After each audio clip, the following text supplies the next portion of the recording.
What is going on, everybody? Welcome to the 2023-2024 season finale of Studs and Duds, the most comprehensive NFL player review series on the internet. For those longtime viewers of the channel, I know you've been waiting for this one, so thank you for your patience.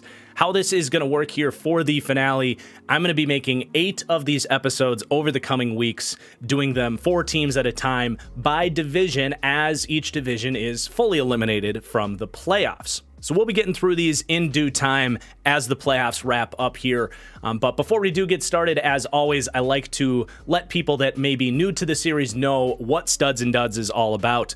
And what you may not know is back in 2016, this channel got its start actually as a Madden channel, where I have a custom community roster where I go and edit the player ratings to be what are, in my opinion, more accurate and realistic. And then, I'd come on here and talk about what I was seeing in the games and why I made those changes. And while I no longer make Madden content on this channel, I do still do some rebuilds and stuff over on TFG Plays, my second channel, if you want to check that out.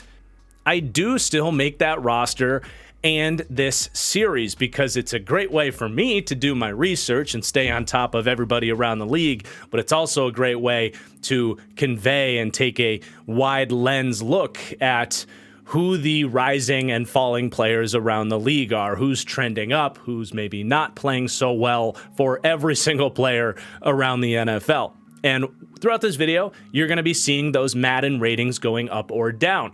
But I do want you to know that those changes do a pretty good job to reflect how I perceive these players in real life, and the changes certainly stem from me watching the film and doing my own research and analysis. But without further ado, I hope you guys enjoy. Please do hit that like button as we get into it, and let's get started. And we will start the NFC South with the Tampa Bay Buccaneers. What a fun year for them.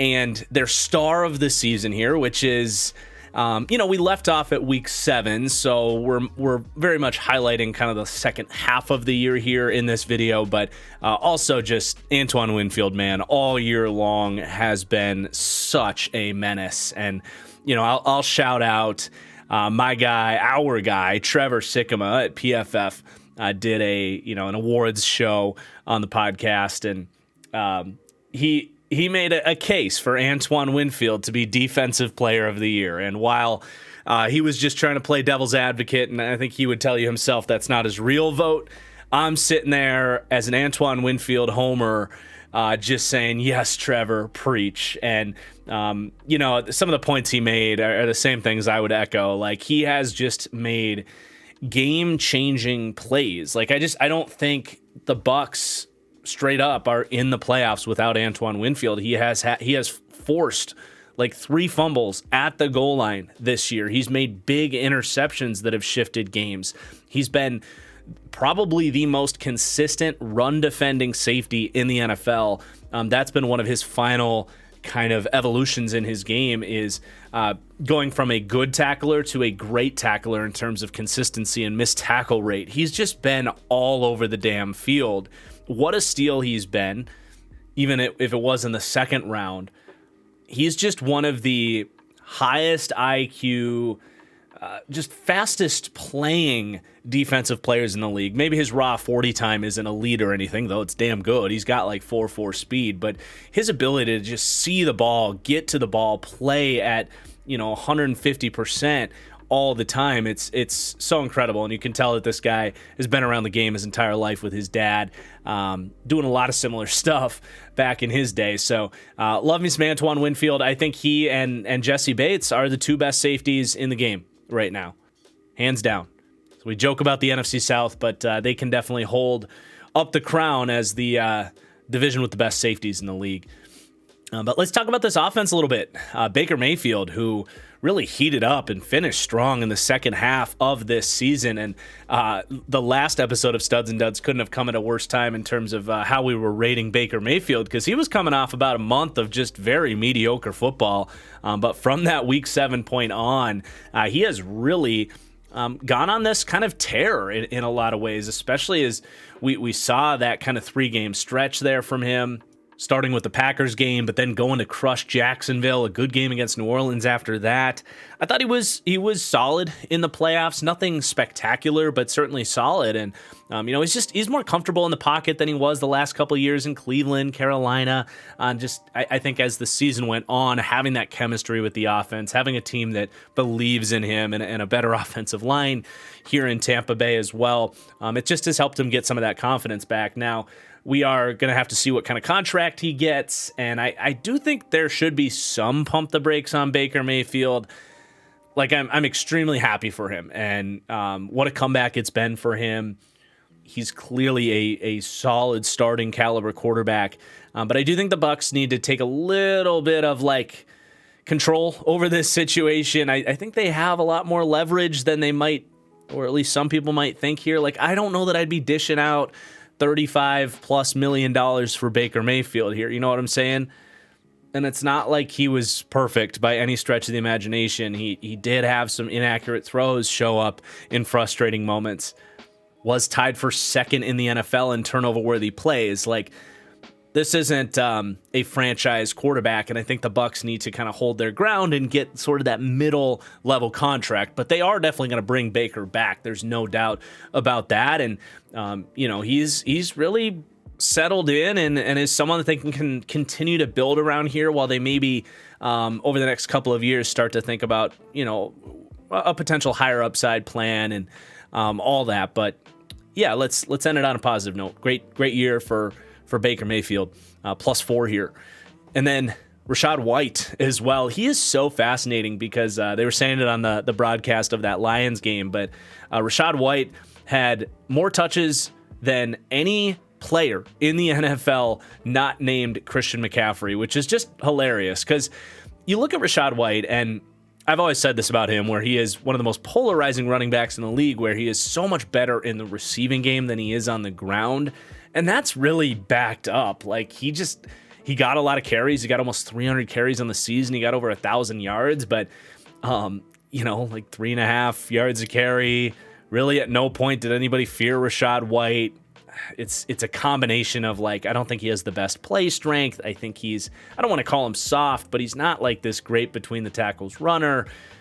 He's not the most sensational athlete in the world. He's got good athletic traits, but you flip the ball out to him in the flat or throw him the ball on a screen or dump it down. He is just really instinctive at understanding angles, getting that jump cut, making that first guy miss and turning upfield. Now he had some drops show up as well. So there's even, and he's not the best pass protector. So even as a receiving back, he's got some issues, but for him to be available and productive as he was all season long, it's certainly impressive. So he's going to get a +5 here. But then these wide receivers, and look, I don't think I'm a Mike Evans hater. I think relative to how a lot of people talk about Mike Evans, you could argue I've been a Mike Evans hater. But he has had a career year this year with Baker Mayfield. Even the last 3 years with Tom Brady there, he wasn't as good as he's been this year. And that's reflected in his total yardage. But one of my favorite metrics for wide receivers, which is yards per route run, just straight up, how many yards are you getting every time you run a route? And in the 3 years with Tom Brady, he actually looked like he was slowing down. His career yards per route run had dropped down by a little bit over a half a yard, which is actually pretty significant. His career kind of yards per route run before Tom Brady got there was about 2.3 and was down to 1.75 with Tom Brady. But this year, back up to 2.33. So just a much more consistent mainstay in the offense, especially down the stretch here. You look at what he did in that playoff game against the Lions. Granted, he had some brutal drops here in these playoffs, and it certainly didn't help, when Baker makes a pretty nice throw over the middle of the field and Mike Evans is dropping it, popping it up for a pick. So you don't just forget about that, and drops have been kind of a frustrating part of Mike Evans' game for a while now. But after that play, he was just dominating down the field at the same, while he cost them early, they aren't even close to in that game without him. So he has really impressed me this year. And for all the, I mean, he's a very fascinating Hall of Fame debate, of course. The biggest case against Mike Evans is that, like, at really no point in time has he been one of the 10 best receivers in the league. And this year, I would say that's about as close as he's come to being a top 10 wide receiver. So Big Mike with a career year, going to get a little +2 here before he heads towards the offseason, where I would be stunned if Tampa doesn't find a way to get him back. But then some of these complimentary guys really stepped up in the last month. I mean, David Moore ended up with 8 catches on the year, but over 200 yards. You see him outrunning the Eagles defense, made a big touchdown catch against the Packers. You know, David Moore was a guy in like 2020 that looked like he might be kind of a deep threat type for Seattle, and then just never really got another opportunity. Tampa finds him off the scrap heap, 28 years old. Look, he's come in and been a nice like wide receiver 5 for them, made some plays as a vet. And then Trey Palmer, their young 6th round pick out of Nebraska with 4.3 speed, thought he looked pretty solid. You know, he's certainly not a perfect player. Just 6 out of 18 on contested catches. Not the most physical guy. He's had some drops and 3 fumbles on the year. So, like, there's certainly a lot of stuff to clean up with him. But for what he is, assuming they can get Mike Evans back with Chris Godwin, for a guy that can get open deep and take the top off the defense and occasionally can get the ball in his hands and create some explosives, he's kind of ideal for what they have here. So keep an eye on him to take a step up next year potentially. Granted, ball skills and all that stuff were the reason he fell to the 6th round. He's kind of like Marquez Valdez-Scantling-esque in certain ways. But, you know, there's a role for that player, right? Then you look at these young tight ends. Cade Otton, dude, he like became half the offense the last couple weeks of the season. All year, he was just kind of a steady, normal possession tight end, nothing special. But the last couple of weeks in that playoff game against Philadelphia, against Detroit, ended up with 13 catches, over 130 yards, like in those 2 games alone in the playoffs. Looks like a guy that, turning into next year might be another playmaker for him as that kind of classic prototype possession tight end that he was at Washington. And then the other guy, Payne Durham, barely plays, but they have thrown him some catches in big spots, and he's made some actually incredible catches. He had a 25-yarder against the Jags. He mossed a dude in that Colts game for one of the catches of the week, and he did that at Purdue. He's an incredibly thick, strong-handed, strong-armed tight end, and as a tight end too, I don't mind that. I wanted to give him some love, even though he hasn't really played much. And then on the offensive line, some good, some bad. I mean, one of the stars of their season certainly was Luke Gedeke, who has just completely taken this right tackle job. Not the biggest, not the strongest, not the fastest athlete in the world, but he is just sound and tough and good in both phases of the game. For whatever reason, getting a little bit more space to operate at tackle has been night and day for him, as opposed to when they tried him at guard in his rookie season. He's a great example of why you can't just automatically take these right tackles out of college and say, well, he's undersized, he should be a guard. It's not always that simple. Like, sometimes these guys are tackles for a reason because they're more smooth in space and are better handling 250-pounders as opposed to 300-pounders. And that's been night and day for Luke Gedeke, on top of some really good development for him. So what a great year for him. And they've got kind of bookends at tackle right now in Tampa. Now, the interior of that offensive line has some major question marks. That's going to probably be their biggest need heading into this offseason. And Cody Mock's a part of that. And I'm not victory lapping or anything. It's way too early for that. Offensive line, especially small school guys like this, deserve some extra time to get some play strength and get up to speed. But this was a pick that I thought was rich. I thought Cody Mock was... I think the take was, if he wasn't missing his 2 front teeth and looked like an NFL offensive lineman in his screenshot, he's probably more of a 4th round pick. And his tape just was not good. He got decimated at the Senior Bowl, and he ends up going in the 2nd round. I thought Gedeke was much more close to that type of draft capital than Mock. We'll see where that goes, but certainly not a good start for Cody Mock, who was just really embarrassed in pass protection throughout the season. They talked about this on the broadcast too, like how Detroit was scheming up to try and get one-on-ones on Cody Mock. That's never a good thing when that's one of your starters. Wasn't able to move people in the run game either, like really all season. So I don't know if they'll keep going with that project as him as a starter or not. But certainly going to be a question mark heading into next year. Not to mention their center and left guard spots were not very good either. And then we'll see as well if Ryan Jensen is able to make a comeback here after a gruesome injury. So that's going to be a big focus for this good front office here in Tampa. Let's shift over to the defense. And Kalijah Kancey, man, I thought about making him the star of the season. I didn't think it was quite as much of a highlight as what Antoine Winfield's been, but holy goodness, did Kalijah Kancey like fully arrive in these playoffs. And he's been steady throughout the season. He's been getting some pass rush wins like once or twice a week. And when he wins, it's so fun to watch because he's just this absurdly athletic interior guy. He's undersized and he wins with cross chops and swim moves and spin moves and can knife into the backfield. And when he gets into the backfield, it's just like a freaking nuke detonated at the snap.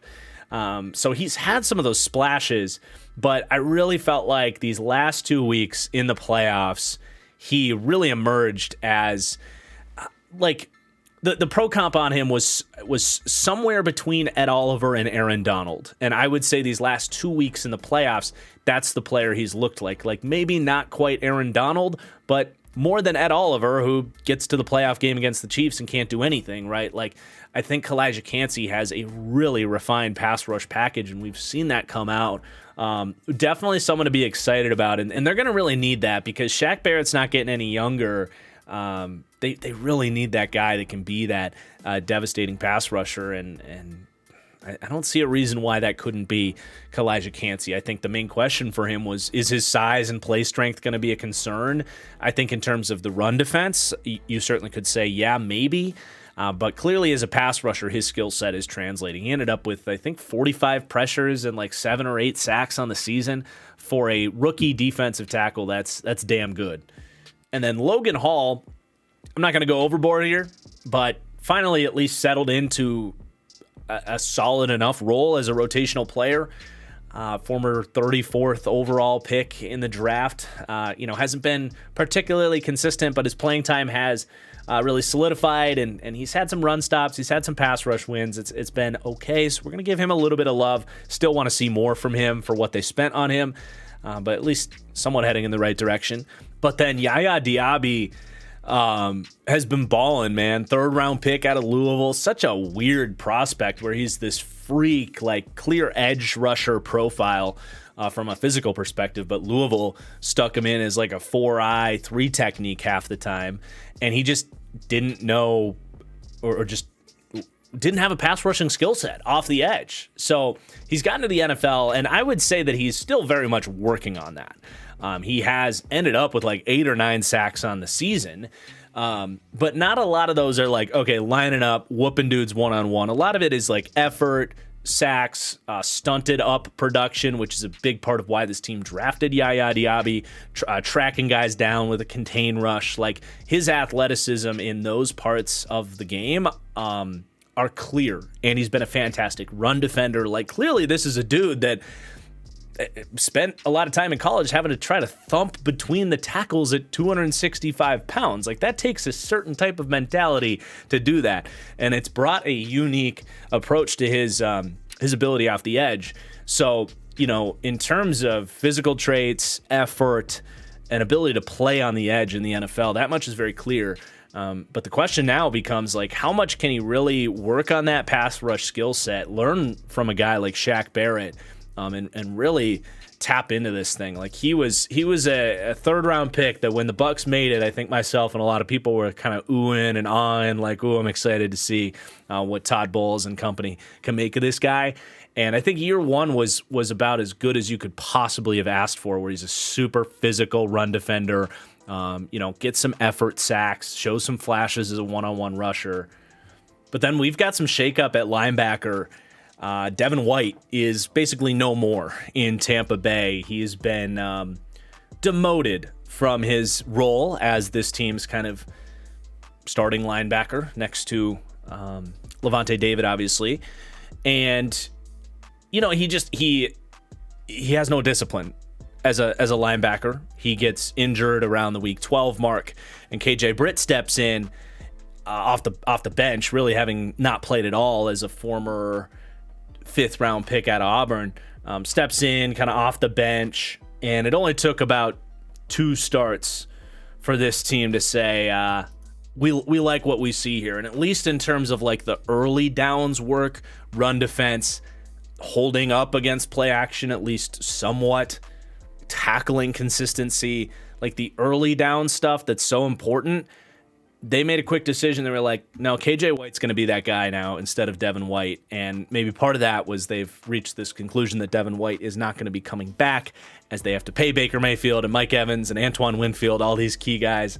But either way, White's deficiencies have run him out of town, basically. And he's going to come down one. I still think he has a lot to bring to the table in terms of the physical presence he puts in the middle of the field, the blitzing. Like, can you not imagine Devin White going to Minnesota with Brian Flores and having a 10, 11 sack season in that system? Like, yes, absolutely. Or maybe even finally making that conversion to edge somewhere, pulling the Micah Parsons route. Not sure he quite has the length to do that, but he'll be a fascinating name to follow in free agency for sure. But I think the Bucs look at what KJ Britt has done, and they're more than comfortable making him a starter heading into next year. Now, Lavonte David's another pending free agent here, so this team does have a lot of work to do. But this was definitely a fascinating shakeup for this Bucs defense that ultimately was probably better for them in the long haul. And then you get to the secondary. Christian Izien, just another one of these finds for this Bucs team.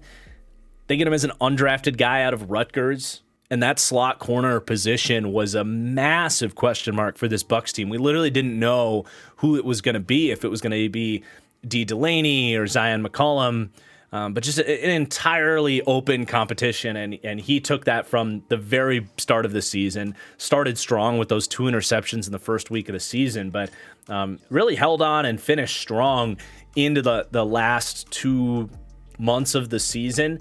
He's not some like dominant coverage player, but very rarely did you see him with like blown assignments or horrible losses. But there also wasn't a ton of ball production either. He actually had just those 2 pass breakups, being those 2 interceptions. So, I think you're still going to look at this and say we need to see more from him as a coverage player. But in terms of the physical presence that he brought to that slot corner position, this team really values the ability to stop the run and get into dime packages and blitz and scheme things up on 3rd down. And Izien was a huge part of that.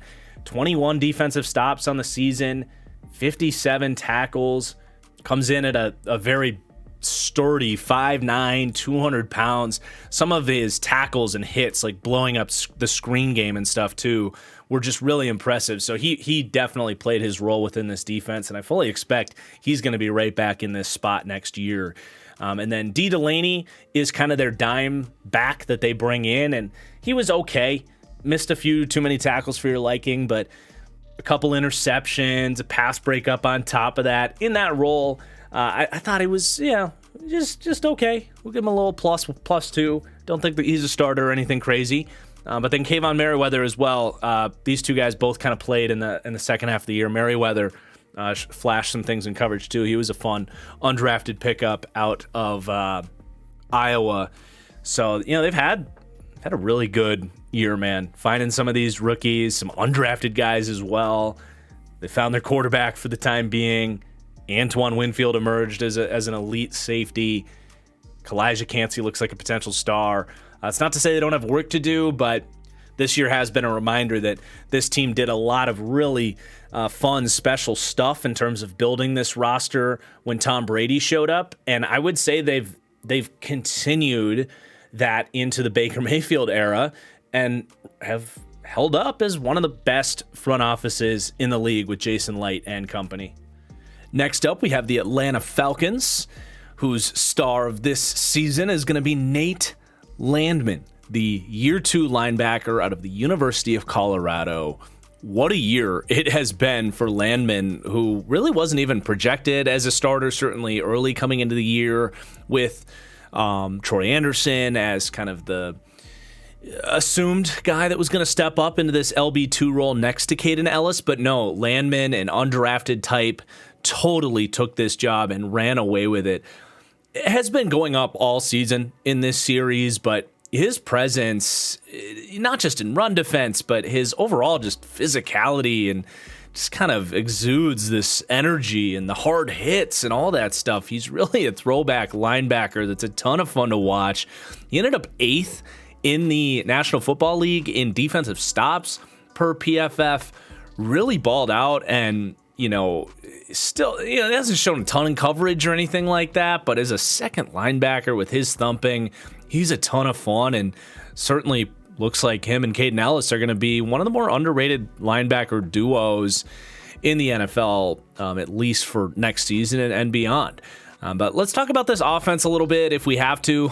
It's obviously going to look a lot different next year without Arthur Smith, but what we do know is that Desmond Ridder is not going to be a part of this offense. It's been truly catastrophic. I mean, I wasn't a fan of the Desmond Ridder pick when they made it. I felt like they would kind of end up wasting their time with him, just kind of being okay.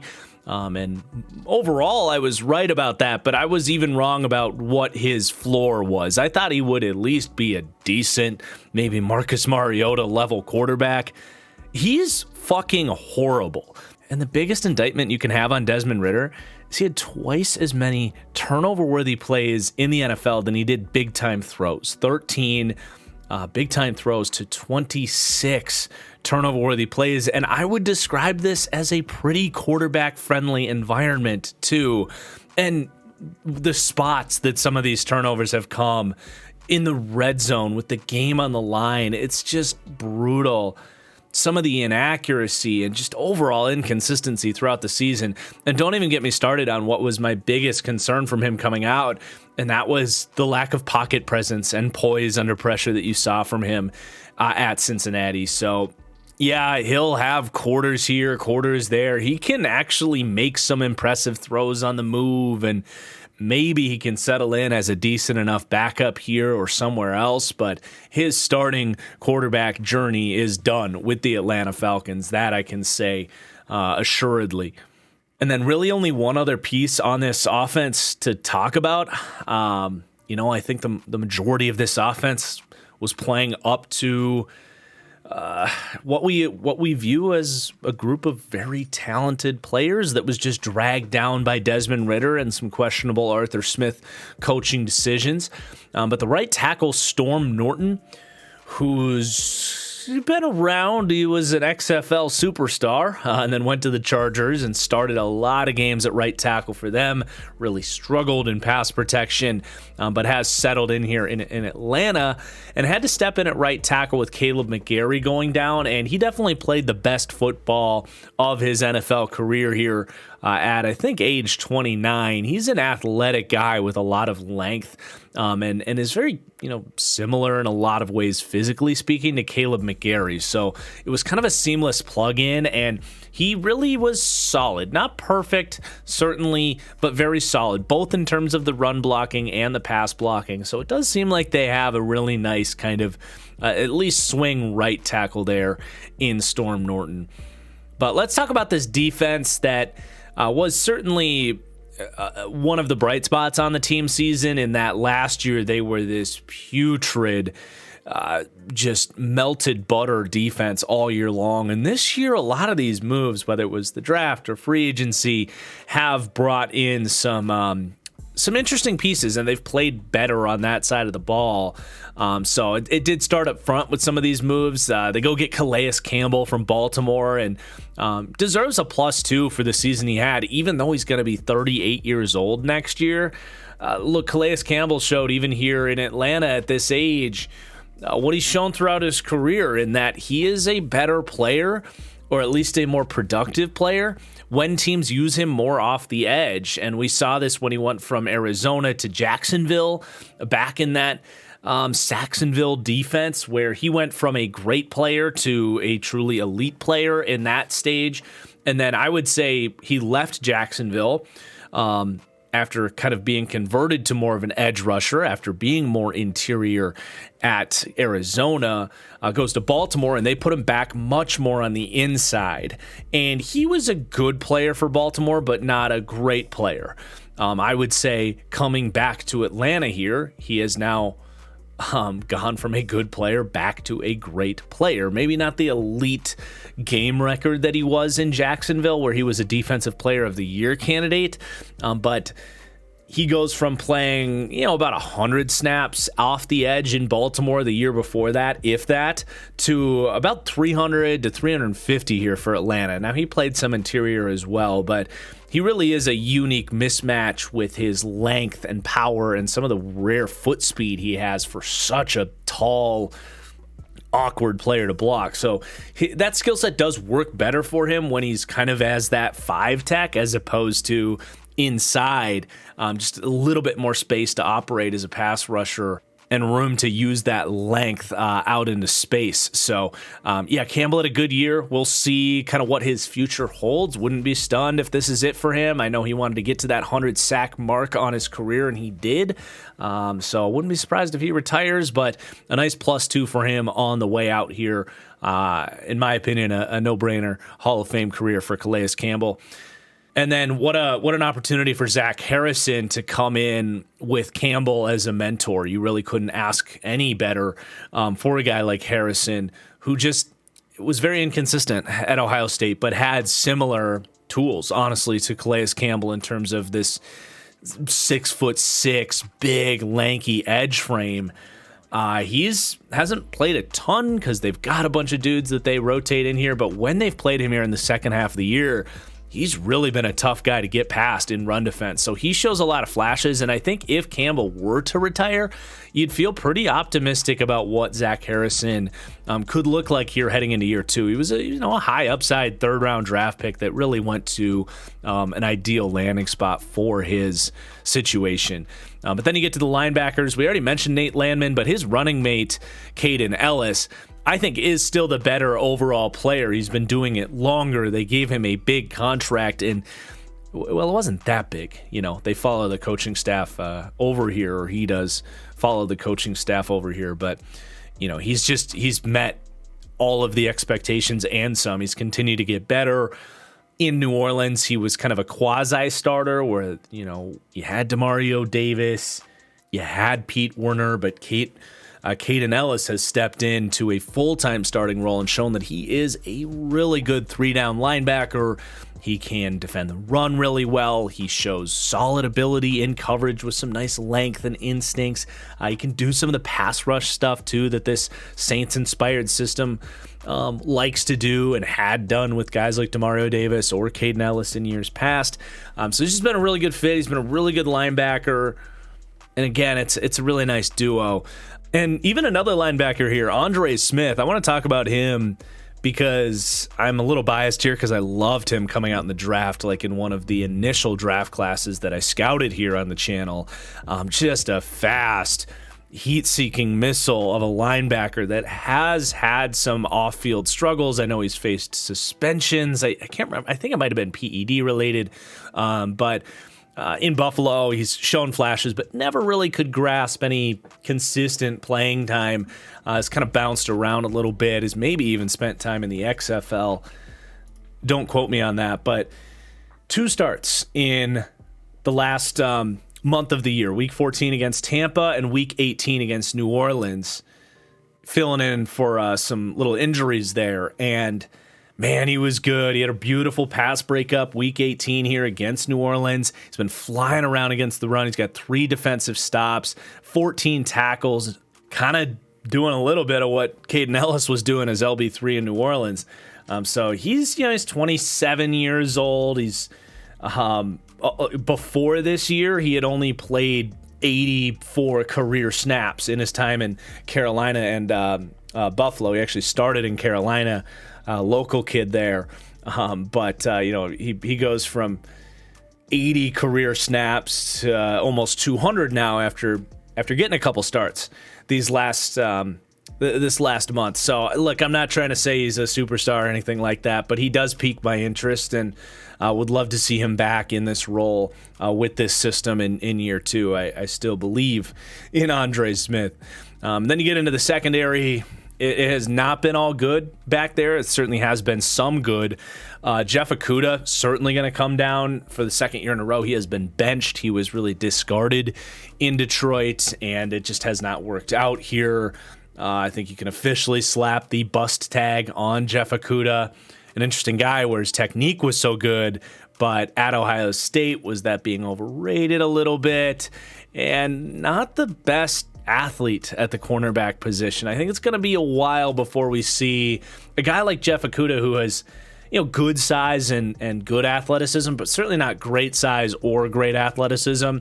It's going to be a while till we see a guy like Jeff Okudah go even close to as high in the draft, just because I think those traits really do matter, and they have hurt his coverage consistency quite a lot. And they actually benched him in favor of Clark Phillips, who's been playing outside corner. Now, it's been kind of what you would expect for a fourth-round rookie who played mostly from the slot in college. It's been very up and down for him on the outside, especially for a Falcons team that does not shy away from running man coverage. Usually when you talk about a 5'9" corner stepping outside, it's more of a zone system, and it's not that the Falcons don't run that, but he is going to be put in a tough spot if you want him to run press man coverage on the outside. So, he's had his ups and downs. I would say more good than bad. He was a highly perceived fourth-round pick, so I didn't want to raise him here, but it is worth noting that he's been playing outside for the Falcons and has been probably a little better than Jeff Okudah was. But then you look at the safeties. Jesse Bates deserves a +1 on the way out here. Finished very strong, an all-pro season. The signing of the year, I would say, around the league. I loved this signing when they made it. I think I even called it my favorite signing before the year. So he's lived up to all the hype. He is, I think, easily the best safety in the NFL right now. When you take the whole picture into account, like, he is by far the best true free safety in terms of ball skills and baiting the quarterback and converting interceptions. But what we've seen from Jesse Bates over the last few years, going back to his time in Cincinnati, is that he has really cleaned up his tackling and has become a better presence coming downfield as a run defender. So Jesse Bates has truly been incredible. It hasn't just been the picks. He's been forcing critical fumbles as well. There's a couple games this year that they don't win without Jesse Bates, so he's been huge. Inversely, their second-round pick, Richie Grant, has not been good this year at all. He was benched along with Jeff Okudah really around the same time in the season, and he just has not paid dividends for them. He's been a constant liability in run defense. I know he's listed at 6 foot, 200 pounds, which is like a normal size for a safety. You watch him on tape, he plays like you would think he's 5'10", 180. Like, he just gets blown out in his blocks. He doesn't get off blocks. He misses tackles. He doesn't have a lot of contact balance when he arrives. He's been nowhere to be found in coverage. Rightfully benched here, and they put in DeMarco Hellams, who I think it's pretty safe to say at this point that one game against Tennessee in that weird system with Jalen Hyatt burning past him, that one game against Tennessee probably cost DeMarco Hellams 3 rounds of draft position. He's a really aggressive dude. He's big and loves to jump the first thing he sees. And at Alabama, they had him playing a lot of free safety in that system against Tennessee, and he had one of the worst games you'll ever see for a safety. So, just thinking back to the draft process for this rookie, he was a guy that I initially was like, this is the worst safety ever, because that was the first game I saw. And then naturally I saw multiple more Alabama games getting through a bunch of other prospects. And DeMarco Hellams just kept making plays and looking like a pretty damn good safety. So it reached this point where I actually liked this pick when they made it. And he has definitely been an upgrade for Richie Grant just by the size alone, his presence down in the box, because they want more of a strong safety there with Jesse Bates over the top. And that's why it's another really good spot for Hellams, because he can just kind of stay around the box where his aggressiveness and aggressiveness just doesn't lead to these back-breaking coverage busts on the back end. You got Jesse Bates to handle that for you. So it really is a good home for him. And I'm curious, like, if he's the starter next year. He's been starting now for about 4 or 5 weeks and has made a lot of splash plays. I think Falcons fans should be relatively excited about him, and we'll see where that goes. And I think for Richie Grant, second-round draft pedigree, still has some good athletic traits. Maybe a switch to more of a free safety type of situation could be beneficial to him, but it definitely is not looking like he's going to be holding on to a whole lot of starting jobs, at least the way he's playing right now. Then you just look at the special teams there. Young Ho Koo actually has not had the best second half of the season here. He's missed his last 3 50-plus yard field goal attempts. So he's just going to come down one. And then Bradley Pinion, actually, on the other side, is the highest-rated punter per PFF this year. So at least that's working for him with his accuracy, pinning it as deep. Just 3 touchbacks on the season is really impressive. And there's your Atlanta Falcons, who definitely have a lot of work to do over the next 3 or 4 months, both with the staff and roster, particularly at that quarterback position. Next up, we have the Carolina Panthers, and it's like, do you want the good news or the bad news and the bad news and the bad news and the bad news first? Let's, I guess, start with the good news, which is their star of the season, Derek Brown, former top 10 draft pick, who has, I would say, had his breakout season into the top echelon of defensive tackles in the NFL. And what's most impressive about Derek Brown, and any Panthers fan will tell you this, it's not just the plays he makes and his production and all that. It's the fact that this dude does not come off of the football field. And for a 320-pound, often nose tackle to do that, it's something you just don't see. He's the leader of that defense. He sets the tone up front. And I was tweeting a few weeks ago about how, I understand why a lot of people don't have the stomach necessarily to watch a lot of Panthers games this year. But for those that have, he just has popped as much as any interior defensive lineman in the entire NFL this year. So his not only did he lead the, he was second in the NFL in PFF run defense grade, but he was by far number one in defensive stops for interior defensive linemen. His 53 stops was 10 more than DeForest Buckner, who came in second. He had 73 tackles, which led the NFL for interior defensive players, with 73 to Harrison Phillips was 62, and then the next person below that was 50. So you can just see, there's almost a 50% gap between him and the third place for tackles at the defensive tackle position. That's a good case for why he stands out more than most interior defensive players.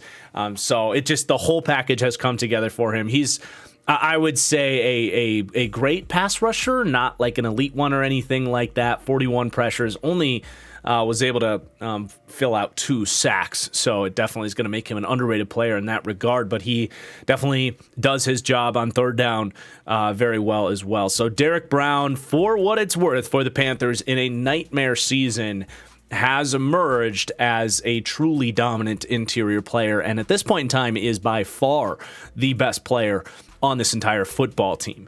But let's talk about the offense. Unfortunately, we're going to have a lot of players falling. It's just been a nightmare across the board, and unfortunately, that does start with Bryce Young. Now, I've been very vocal about how this has been a disastrous situation, and I don't think any quarterback could survive this. Yeah, I know Andy Dalton had a good game against Seattle, blah, blah. That defense sucks. Bryce Young, any week that they're going against anybody that is willing to blitz this team, had no chance. And a big part of that is the offensive line. It's the fact that these receivers could not create quick separation. But unfortunately, a big part of that as well is one of Bryce Young's biggest criticisms coming out of Alabama that was on my scouting profile for him. For my draft analysis, was he's not very good against the blitz. He's going to have to get better at that, and it's not been a situation conducive to his development in terms of learning how to see and attack the blitz. So that's honestly my biggest criticism of Bryce Young, because in all of these games where he looked really bad, it was games that they were just blitzing the daylights out of him. Now, if he had an offensive line and wide receivers that he could get the ball to, it sure as hell would help. But his weaknesses did help compound some things. And then also, his accuracy was not good this year. It was not what we saw at Alabama, where he was an incredibly accurate quarterback. Whether he's throwing a deep out or a deep fade, he just straight up was missing throws occasionally when they were there. Now, we've seen Tua have a horrible first year. We've seen Jared Goff have a horrible first year. He's not a bust yet. It is trending in that direction, certainly. But they have got to do a better job of putting help around him, somebody around him. So still at that 73 mark, I still believe in Bryce Young, but that faith is certainly dwindling, and this entire Panthers organization is not inspired to let hope. And I genuinely feel bad for Bryce. And, say whatever you want about CJ Stroud. He's been incredible. And when we get to the Texans episode, he's going to be getting a ton of praise. But I promise you, if these two guys flipped spaces, CJ Stroud would be going through a lot of the stuff that Bryce Young is going through too. And those two guys, unfortunately, will be forever linked. But right now, as far as Bryce is concerned, he's got to come down. It just has not been good. Now, there are flashes, right? Packers game, Joe Barry defense, when he wasn't getting blitzed, threw for 300 yards, made some stuff happen. So there's some sparkles of hope. Next year will be interesting. Run game has been pretty bad, especially from Miles Sanders, who effectively got faded away from the starting lineup by the end of the season. Horrible contract. Didn't take a brilliant football mind to know that he was the beneficiary of the best, most opportunistic running game setup in Philadelphia last year, with an offensive line and a QB like Hurts to open things up. Turns out you put him in any normal offensive situation, he just doesn't have vision, he doesn't have power, doesn't have creativity. He's got athletic traits, but that can only take you so far as a running back. So he's coming down. We'll be eyeing that contract to see how quickly they can get out of it. Now that Scott Fitterer has been let go, a lot of bad moves here from Fitterer that we're going to be harping on him here still to go yet. Now, Chuba Hubbard, on the other hand, has been very solid. That's going to go down as one of my good takes on this Panthers team. Maybe the only good take I had on this Panthers team was that I would not touch Miles Sanders in your fantasy drafts, but I would take Chuba Hubbard, who was going basically in the last round of your drafts, because I thought he was just a more talented running back than Miles Sanders, and that has certainly proved out this year. He's got that full steam ahead, speed train style. Isn't quite that old projected first round pick that he was, in his sophomore year or junior year at Oklahoma State, whatever it was. But still a good back, and I think should be this team's starting running back next season. They've got way too many other things to focus on than running back. So he's got, I think, one more year left on that rookie contract. Could be a good year for him next year. So the wide receivers. Adam Thielen is going to come down. He got hot there in the early part of the season, and then teams really caught on to a lot of the quick stuff they were doing to him, and he disappeared. He's not a guy that's going to separate one-on-one, and especially in the second half of the season, we saw all these teams other than the Green Bay Packers just realize, all right, if we just run zero blitzes and press man coverage, there's nothing these guys can do, and there's nothing Adam Thielen can do in that situation. He really had to make some tough kind of reactionary catches just to come down with anything. So he still has skills in terms of getting open on scramble drill and being kind of a QB friendly type in terms of he'll catch the ball when you throw him it. He won't drop it, sit down in zones and all that stuff. But yeah, there's just no juice there at all from Adam Thielen. Really showed up in the second half of the year. Then Terrace Marshall. This is just a reflection of his entire season and career, really. This is one of those bad Fitterer picks. Just no development from Terrace Marshall, who needed it coming out of LSU, was an incredibly raw wide receiver in every regard. Hands, route running, toughness, all of it. Just nothing's come along for him, unfortunately. They bring in Amir Smith-Marset, and he's going to go up one because he showed some juice and made some guys miss and became a part of the offense as kind of a gadget type of wide receiver / just playmaker. He wasn't even really much of a wide receiver. But he made a couple catches, made a couple things happen. I'll give him a little bit of respect there. These two tight ends became a bigger part of the offense in the second half of the year. Tommy Tremble had a couple nice games in there. He's going to go up one, but he tapered off as well once you saw a glimpse of hope for him. Another pick from Scott Fitterer where he's drafting athleticism and hoping the development would come, and it just hasn't happened. Just a guy that tested really well coming out of Notre Dame and was not a part of their passing game at all. Was hoping to find the next George Kittle, and he found Tommy Tremble instead. Congrats, Scott Fitterer. Steven Sullivan has bulked up for what it's worth. I'm looking for positives, man. Sullivan has been a project tight end around the league. Bryce has developed a bit of a chemistry with him on back shoulders and stuff. He's been a nice big-bodied target. He's made a couple nice catches. We'll give him some love there. And then the offensive line, man, I mean, at least you can say the big pieces that you expected to play well kind of played relatively close to what you would expect, considering how big of a disaster the offensive line was. Ikem Ekwonu at left tackle, I did think settled in for the most part in the second half of the season here. He got back to mauling dudes in the run game once they fired Frank Reich and kind of recommitted to that ground and pound approach that we saw from the Panthers last year. Ekwonu showed up big time there.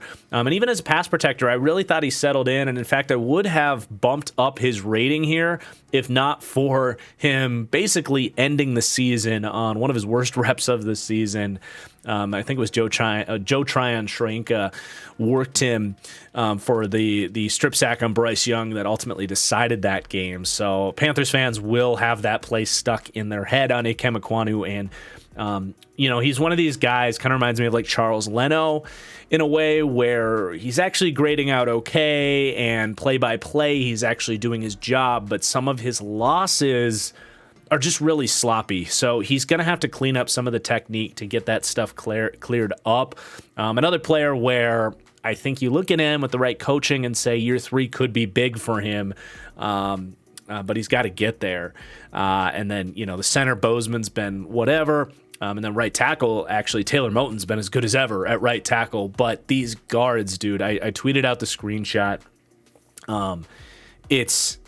It's unbelievable. These guys went through, I think, 9 offensive guards this season who got notable playing time, a start here or a start there, and every single one of them was just atrocious. And the starters they hoped to get there, Austin Corbett and Brady Christensen, were not able to stay healthy. And then I talked about this in the Panthers deep dive. I was like, man, you've got to give Dalton Reisner a phone call, because we knew going into the year that Austin Corbett was coming off the ACL injury. He wasn't going to be ready to go, and his recovery was just a disaster this year.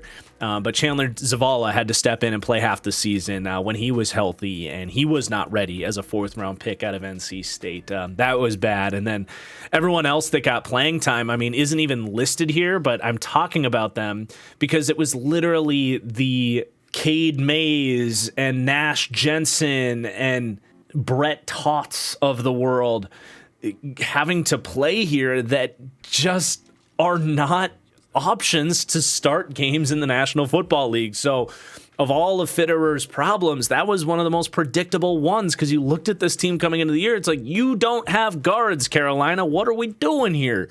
And it seriously hurt them this season, and you're hoping it didn't, destroy Bryce Young. So that was just an absolutely inexplicably bad roster management by Scott Fitterer, and they have got to find some interior pieces. And I think Chandler Zavala, who is going to come down here even from that measly 64, clearly is not going to be. You can't look at him as a starting option next year. He just was not ready. He was a complete turnstile. Dude had a PFF passing grade of 7.1. 7.1. 60 is average. Man, for you to have that grade on 374 snaps is, I don't have words. I don't have words to describe it. He was that bad. So hopefully he can turn that around. Now, the defense was not nearly as bad as the offense. We already talked about Derek Brown. He was the life force for this defense. And this group knew, with Ejiro Evero, who I think continues to just show that he's elevating the roster talents that he's had to work with after doing a good job in Denver last year.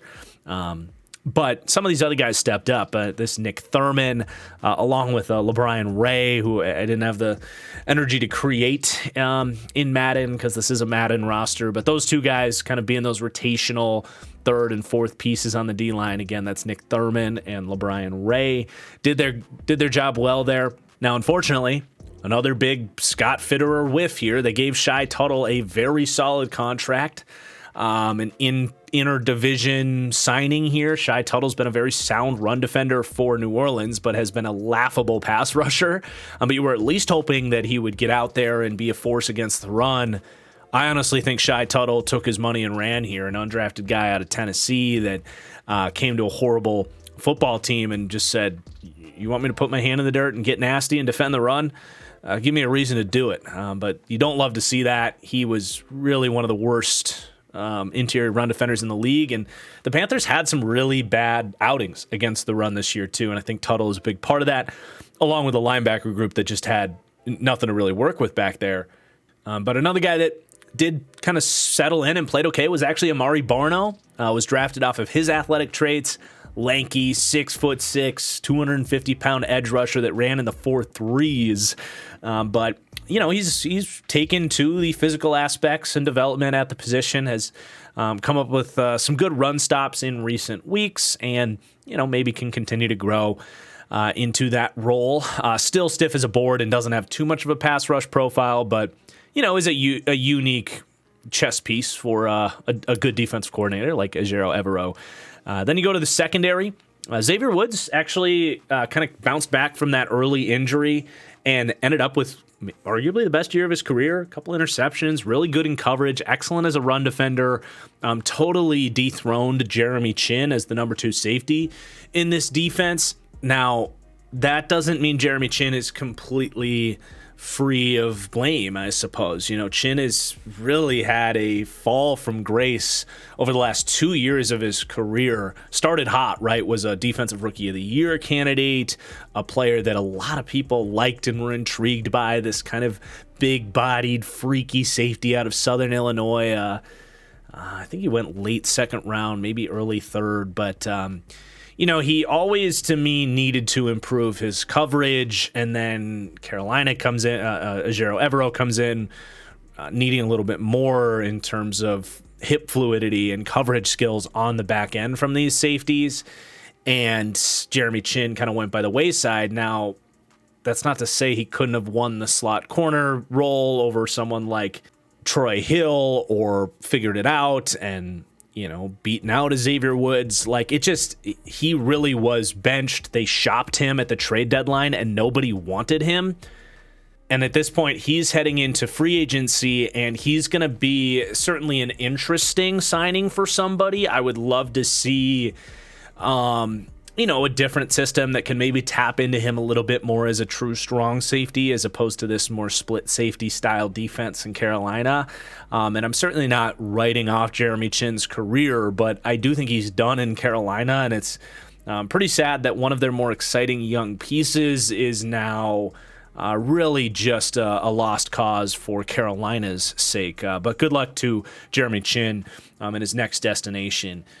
And then Jamie Robinson has gotten some reps as well, as they've really just dismissed Jeremy Chin basically from the lineup.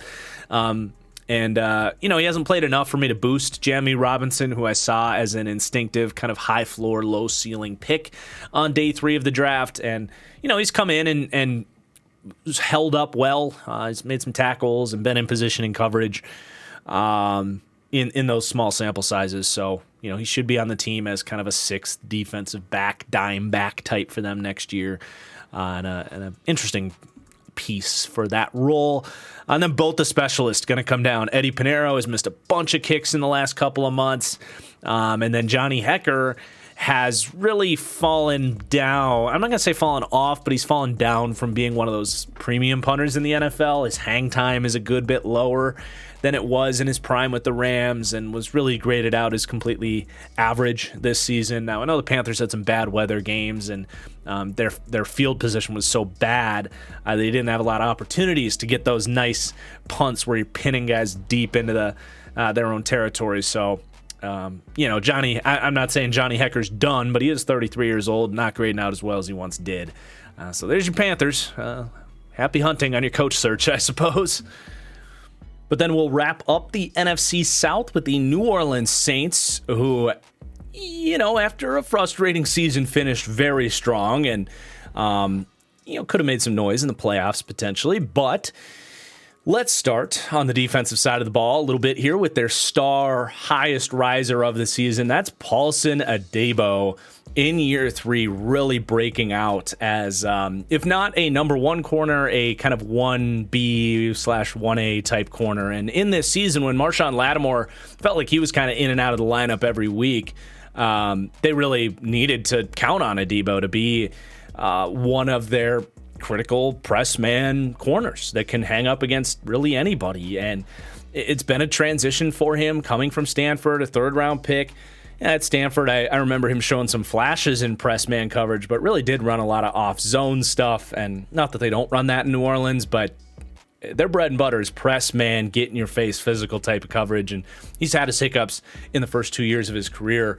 It certainly wasn't like perfect this year or anything, but was really damn good and had, I think, 11 pass breakups, 4 interceptions on the season. You also got to see that confidence come through with his tackling consistency, missed just 5 tackles on the year to 63 total tackles, a really good run defender and a physical presence on the outside. So, I think heading into year 4 now of that rookie contract for Paulson Adebo, he could definitely continue to get better and earn a pretty massive deal here for New Orleans. So someone to watch in that regard next year. But it was definitely a pleasant surprise for this defense there. And it wasn't just the Lattimore injuries that made them need Adebo, right? Like they also released Roby here as well, and they needed these guys to be what they've been. So definitely excited to see what the future holds for Paulson Adebo and his upside here in New Orleans. But let's talk about this offense before we circle back to the defense. And the offense definitely played better in the last kind of 6 weeks of the season after a pretty frustrating year. I think Derek Carr definitely started to settle in and develop a chemistry with some of these receivers and just this system in general, kind of what he needs to do to be effective within this offense. Now, I'm going to be a little bit tongue-in-cheek here. He's going to go up. He was really consistent in the final 6 weeks, took care of the football, was a huge difference there. He only had 2 turnover-worthy plays in the final 6 weeks of the season. 4 of those games he had 0. But this was a very kind of game manager style of quarterback for him. Just 3 big-time throws in that stretch, an average depth of target hanging around, 7.5 yards. Even like the Atlanta game in Week 18, he got a ton of praise, but the big plays he was making were the receivers making incredible catches on decent throws. And PFF agreed with that, with the 0 big-time throws being credited to him. Say whatever you want about that, but that was my takeaway from that game. So I good on Derek Carr. He played well. I would never have made that signing in a million years. Still would take it back if I could. But at least he's been a good quarterback. I still don't really know where you go from here, but he has to be back next year. So it's good to see him not stinking up the joint like he did in the first 2/3 of the season. And for what it's worth, building some momentum into next year. Now, I'm more excited about kind of how this group of weapons is shaping up. They've gotten a ton of clarity in terms of what this group is going to look like. Chris Olave continues to cement himself as a number 1 kind of do-it-all wide receiver type. What's really impressive about Chris Olave going up +1 here is just some of the spectacular catches he's making.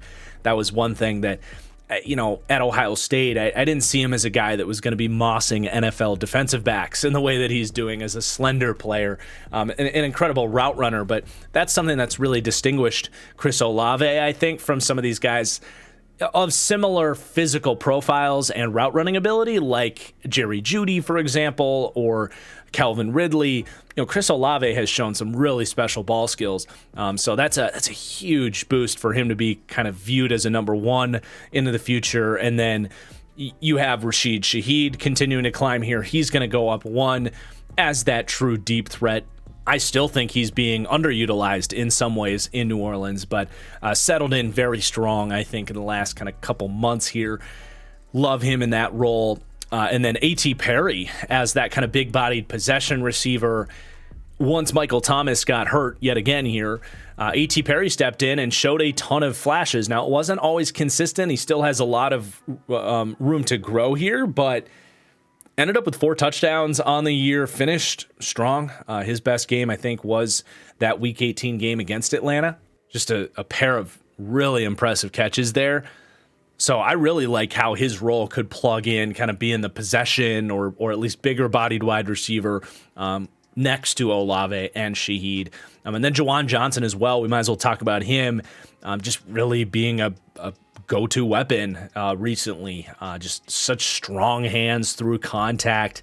Not a run blocker. They kind of work around that, moving him around and putting him in different spots, playing a lot of slot wide receiver and stuff. But yeah, I mean, he's just been a nice steady climb here after converting from wide receiver coming out of Oregon, and he definitely provides a bigger-bodied intermediate target here too. So a really nice kind of complementary and just varied skill sets here in New Orleans for Derek Carr to work with. Michael Thomas, on the other hand, he's done, at least in New Orleans, if not period. I mean, the dude just can't stay healthy. You don't need my analysis to tell you that. And even when he played this year, he wasn't quite the old Michael Thomas. He was still pretty good, but man, the poor guy, I do feel for him, but it is what it is, man. I mean, this is, 4 straight years of this. We'll see if he wants to kind of keep fighting through these injuries. If he does, I think you're looking at him going somewhere where he can be a wide receiver 4, find a unique role where that snap count can be pretty low, and then you just hope he can stay healthy. That's kind of the only path to success I really see for Michael Thomas at this point. But then you talk about the offensive line here, and the tone definitely changes. This is where I'm really worried about the Saints. So that starts at left tackle, where the Trevor Penning situation has been a colossal disaster. Now, we actually boosted him on the last episode of Studs and Duds because it looked for a second like he was starting to figure some things out. Clearly, that was premature, and the Saints felt differently after the Week 6 performance against the Texans, that not only was he getting beat, but had 2 more penalties in that game to tack onto what has been 7 penalties in his 6 starts this year. But they turned around and bench him after that game, and he really hasn't played all year since then. They felt like he was supposed to be a missing piece in a Super Bowl run for this team with the way they kind of handled that draft, and it's just been a nightmare, man. We're heading into year 3 now. We don't feel like he's a starting caliber player. He's got a ton of holes in his game. There's still athletic upside there. That's why he went in the first round. He's a freak, but he's got to clean things up, man. It just has got to happen for this team. You can't understate how much they need that from him, because you look at the way they've handled this. I mean, they moved Andrews Pete to left tackle, who I guess was better than Trevor Penning maybe, but that was about as big of a disaster as you could have expected. They've put James Hurst at left guard, and for what it's worth, Hurst, I feel like, was always going to be their best answer at left tackle all along, but they decided to put him at left guard, where he has not played as well as he's played at tackle in his career. Hurst is going to be 32 and a free agent this upcoming offseason, so it just does not look good on the left side of that offensive line right now. And then you look at some regression at right tackle from Ryan Ramczyk. It's been time to lower him. He has not been the lockdown pass protector that he's been in his prime. He's going to be 30 years old now, so it's not that he's a problem. He's still a very good player, but has not been that kind of fringe best right tackle in the NFL that he's been at points in his career. But at least you do have a saving grace in Eric McCoy, who's had an incredible season as a run blocker for New Orleans. Now, the pass protection has been, I would just say, hit or miss for Eric McCoy as well. So you could circle back to that and be reminded, yes, this team has got to get better protecting Derek Carr next year. But Eric McCoy has been one of the best run-blocking offensive linemen in the entire NFL this year. Such a beast paving ways there. And their run game has really come on here in this sort of offensive boom for the Saints lately. So he's been a big part of that. So at least there's some positivity on the offensive line with a portion of one of their pieces. But let's talk about the defense, where it's mostly positive here. Bryan Bresee, their first round pick, the flashes he's shown have been so exciting. And this is definitely a player that was not supposed to step into the NFL and be this dominant player right away. And he certainly hasn't been. In fact, he's been brutal against the run. But to see his ability to put on these dominant pass rush wins at the next level, it's exciting for such a young player. His quickness and some of the pass rush moves, that spin move that he puts on from the interior is unblockable at times. So really encouraged by Bresee. Ended up with 31 pass rush pressures on the season and 5 sacks. So a lot to build upon there. And then Malcolm Roach as well has been a huge pleasant surprise in run defense, which is not what you really expected from him coming out of Texas. He was kind of this tweener defensive end type that you felt maybe would be a little bit more of like a Bryan Bresee, where he's like a pass rush specialist, but he's kind of gone the other way. He's really offered very little as a pass rusher, but he has developed some outstanding run defense technique. Just the classic wide, like he's not the biggest or strongest guy, but he's got a wide base, like firm hands that he launches inside, good strong arms to shed, good eyes in the backfield. He's just been a good rotational run defender for them up front, and he's a nice player to have when Bryan Bresee is really struggling as a run defender. So they're a nice complement together. And then Zach Bond continues to have a really strong season. Here's a call for you. Wherever Bill Belichick goes, I want to see Zach Bond go to play for that football team, because he is the just classic hybrid outside backer. Now, New Orleans does have that role for him here, and he's been very good there. But it does just take on a different level when you get to a Belichick type of system. But for here in New Orleans, really good to see him here in year 4, finally kind of figure things out. He's been so much more physical and consistent against the run, and that's gotten him on the field where he can show some of these different coverage drops from those base kind of 4-3 odd fronts. He can rush the passer a little bit from those looks, just a very special tweener type of linebacker there who's emerging here in year 4. But then Cam Jordan, look, I really wonder if this might be it for Cameron Jordan. Going to be 35 years old here, and you look at the way the second half of the year went for him, and I mean, the dude had 3 pressures in his last 7 games, 0 sacks. That's 5 games with 0 pressures. Now, he's still that big-bodied run defender on the edge. There will still be a role for him if he wants to take a league minimum contract, go, do dirty downs work on early downs and that kind of stuff for a 4-3 front somewhere. But for New Orleans, you cannot bring him back at $23 million. I mean, for a team that yet again is heading into the offseason like negative $95 million in cap, you can save, I think, over $10 million by releasing him. And then 2025, you can save $17 million in cap space. So to me, he's a no-brainer to let him go. And for what it's worth, he started this season a little bit stronger as a pass rusher, but this is 2 years in a row now where the pass rush productivity just is not worth the price of admission. And honestly, the second year in a row where he's cooled off as the season has gone on, probably getting banged up and at his age having to fight through some stuff. So, an outstanding career for Cam Jordan. The dude's 35 years old, but I do think it's time for him. Unlike Demario Davis behind him, who is just the ageless wonder, having another career year here at, I think, 35 years old. God, he's just so good, man. We don't bring his name up enough in terms of probably like the 3rd best linebacker in the NFL behind, obviously, Fred Warner and Roquan Smith. And he just might be the most well-rounded versatile guy because he's got size that those other guys don't have to thump. He's still a very good coverage player, even if he isn't what those other two guys are. And he is the best pass rusher out of those three. He's just insane, man. He is the lifeblood of this defense. And for him to just continue to play at this level at his age, it's insane.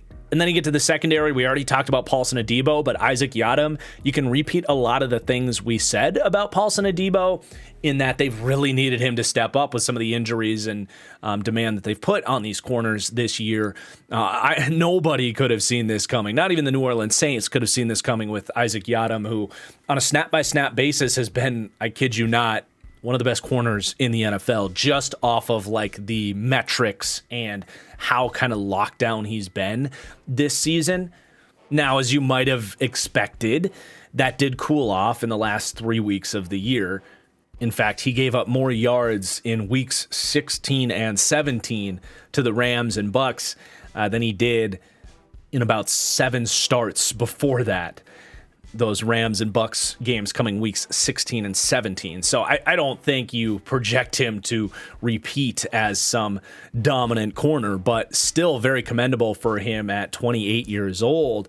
A guy that was a third-round pick, had a lot of talent coming out of Boston College, but has bounced around on like 3 or 4, 5 different teams, has never stuck anywhere, has never really played well anywhere, but he's found a system here that is very bump and run and clearly fits his kind of aggressive demeanor much better. So I'm just been very impressed by his fit here.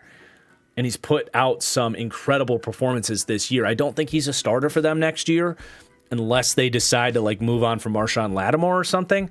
But I do think they should bring him back. I don't think he'll be terribly expensive and could be a really nice like fourth corner and a depth piece for them.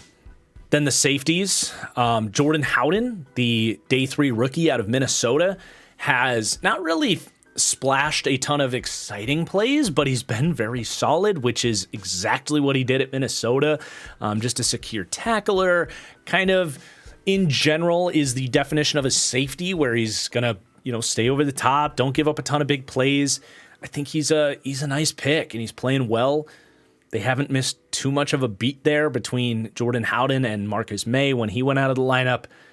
May might even be a pending free agent, actually, but I think that could be another kind of transition for them to save some money, getting to Jordan Howden as a potential starter next year. But talk about ageless wonder as well. Tyrann Mathieu having a career year here, honestly. I mean, you got to go back to like his rookie contract in Arizona to the last time he was playing at this level in terms of coverage consistency.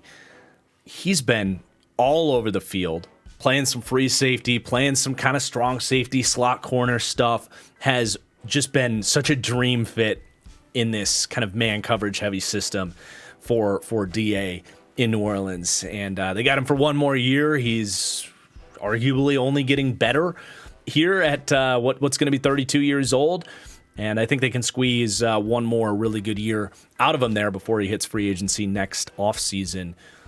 So there's your Saints. They continue to be one of the weirdest teams to cover for a series like this because they keep trying to ride this window out, but it is really good to see that they've had some really exciting draft picks and young players starting to really shine through. Guys like Adebo, Olave, the finding of Rashid Shaheed, a guy like Jawan Johnson, Brian Brzee.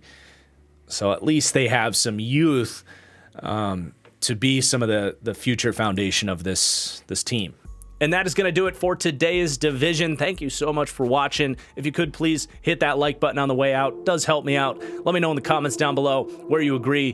Which players do you disagree or think I omitted from your favorite teams? Let me know all of it in the comments down below. But until next time, peace out.